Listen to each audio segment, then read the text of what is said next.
Minister Donohoe, you've just delivered your first budget as Finance Minister. It includes a number of tax cuts and a number of spending increases. This budget seems to suggest that you're looking to buy the next election. What's your response to that? That we're looking to increase current expenditure by less than the degree to which the economy is going to grow next year. And this is a budget that balances the books of our country in broad terms. So if you look at the kind of expenditure trends that would have characterised other budgets at a time when the economy is going as well as it is, this is not the case in this budget.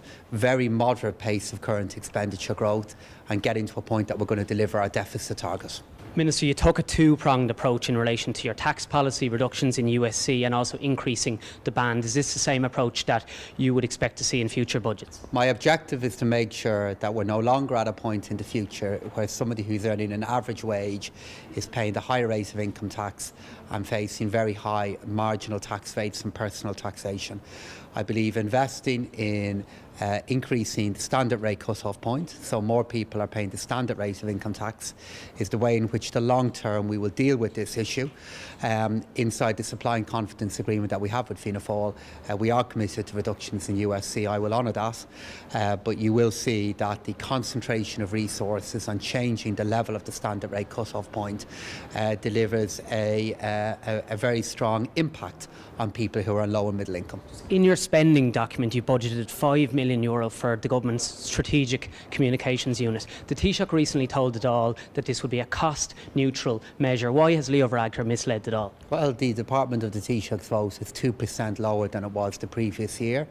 And this involves taking staff and resources that were allocated out across the breadth of government and putting them into a single point.